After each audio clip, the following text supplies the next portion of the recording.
गाजियाबाद व नोएडा जिले के कार्यभार को मेहनत, ईमानदारी व निष्ठा के साथ संभालने वाले होमगार्ड कमांडेंट वेदपाल सिंह चपराना से प्राइम 80 न्यूज के संवाददाता ने की खास बातचीत। इस दौरान कमांडेंट ने बताया कि किस तरह वो 2 जिलों का कार्यभार संभालते हैं और किस तरह से सिपाहियों की भर्ती से लेकर उनकी सैलरी तक का बेहतरीन संकल्प कैसे बनाते हैं। ऐसे तमाम सवालों पर क्या कुछ कहना है कमांडेंट का, देखिए आप भी। गाजियाबाद से राहिल कसार के साथ अफशार उलग की रिपोर्ट। सर, आप 2 जिले देख रहे हैं, इन 2 जिलों की कार्रवाई को लेकर और वर्किंग को लेकर आप किस तरह से मैनेज करते हैं और क्या क्या परेशानियां देखने मिलती हैं? मैं एक दिन गाजियाबाद और एक दिन गौतम बुद्ध नगर में बैठता हूँ और मेरी आदत है कि मैं अपने स्टाफ को नहीं दौड़ाता, मैं स्वयं दौड़ता हूँ क्योंकि सरकार ने मुझको गाड़ी ड्राइवर सब दे रखा है। मैं सोमवार में गौतम बुद्ध नगर, मंगल में गाजियाबाद, इस तरह से अल्टरनेट डे पर बैठता हूँ और इस अल्टरनेशन को मैं तोड़ता भी रहता हूँ। अगर परिस्थिति ऐसी है, काम ज़्यादा है, तो मैं उस दिन एक दिन में दोनों जिले भी कवर करता हूँ। जैसे कल का ही उदाहरण है, कल हमको माननीय मुख्यमंत्री जी के निर्देश थे कि सबको वेतन देना है 1 तारीख में, तो कल मैं दोनों जिलों में 2-2 बार गया हूँ और मैंने सारे होमगार्ड्स का वेतन का आहरण किया है, सब होमगार्ड को वेतन हमने दिया है। तो इस तरह से हम करते रहते हैं, कोई प्रॉब्लम नहीं।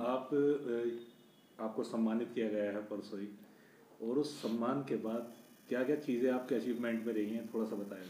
वो मानव कल्याण समिति है जिससे देश के बहुत सारे डायरेक्टर्स, बहुत सारे चेयरमैन, जज, एडवोकेट, सीनियर्स उस सोसाइटी में जुड़े हुए हैं और जो मानवता के लिए काम करते हैं लोग, वो उनका चयन करते हैं।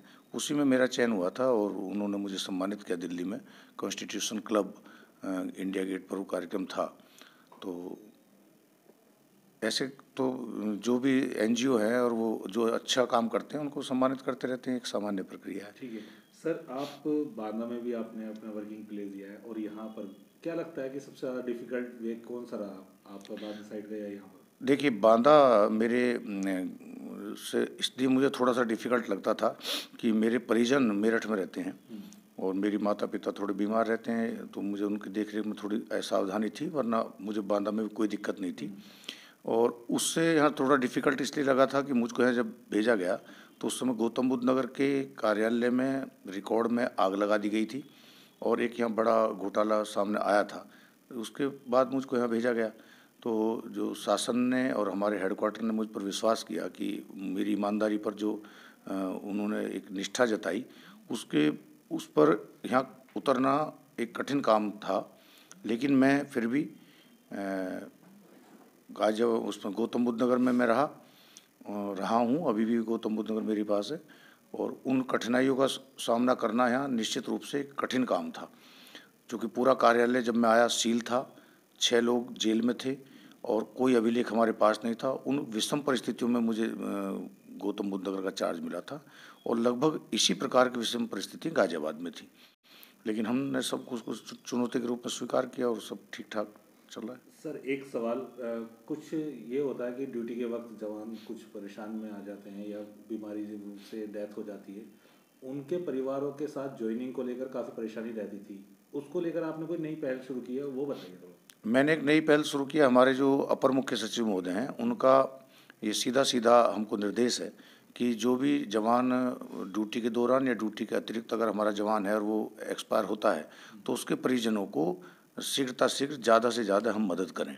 तो उस मदद के तहत हमने एक संकल्प लिया है कि हमारा यदि कोई जवान एक्सपायर होता है और उसके परिजन मृतक आश्रित में भर्ती होना चाहते हैं, तो जिस दिन वो कागज़ दे देते हैं, ऐसा हमने संकल्प लिया है कि हम 30 दिन के अंदर उसके परिजनों को भर्ती कर देते हैं। जैसे आज का उदाहरण है, आज हमने गाजियाबाद में एक महिला का पति था, होमगार्ड्स विभाग में, मुरादनगर भोजपुर कंपनी का किलोड़ा गांव है, वहाँ का एक जवान था, एक्सपायर हो गया और उसके परिजनों ने हमको 8 दिन पहले पेपर्स दिए। परसों हमने उसकी नापतोल करा दी और आज फिजिकल करा दिया। अभी वो महिला चिकित्सा के लिए गई है, चिकित्सक होने के बाद उसको हम नियुक्ति पत्र जारी कर देंगे। तो त्यौहार है, दिवाली आ रहा है, सबसे बड़ा त्यौहार है, उसको लेकर आप क्या व्यूवर्स को बोल रहे हैं? नहीं, मेरी अपने स्टाफ को, अपने सभी जवानों को बहुत सारी शुभकामनाएं हैं और मैं आशा करता हूँ और परमात्मा से प्रार्थना भी करता हूँ कि ये त्यौहार सबको खुशी दे, संपन्नता दे, समृद्धि दे और सबके विकास में सहायक हो। ऐसा और इसको मैं थोड़ा सा वैज्ञानिक रूप में भी लेता हूँ इस त्यौहार को, कि इस त्यौहार ये बरसात के बाद त्यौहार आता है, तो बरसात में जितने हमारे घर में जीवाणु, विषाणु, कीटाणु पनप जाते हैं, उनको हम लिपाई पुताई धुलाई करके समाप्त करते हैं ताकि हमारा शीतकाल अच्छा बीते। तो मैंने उसी के निमित्त अपने कार्यालयों में भी, आप हमारे कार्यालय में सर्वे कर लीजिए, कोई आपको जाला नहीं मिलेगा, पर्दे गंदे नहीं मिलेंगे। हमने बिल्कुल अपने कार्यालय को घर से भी ज़्यादा हम सुसज्जित करते हैं। तो ये एक सफाई का त्यौहार भी है, तो मेरी सबसे अनुरोध भी रहता है अपने जवानों से कि वो साफ़ सफाई पर, स्वच्छता पर विशेष ध्यान दें। भारत सरकार इस पर स्वच्छता मिशन एक अलग से चला भी रही है, तो उसी के तहत हम भी जुड़े हुए हैं। हम सबको स्वच्छता का पालन करना चाहिए और स्वच्छता का पालन करते हुए हमको इस त्यौहार को मनाएं। मेरी सबको शुभकामनाएं।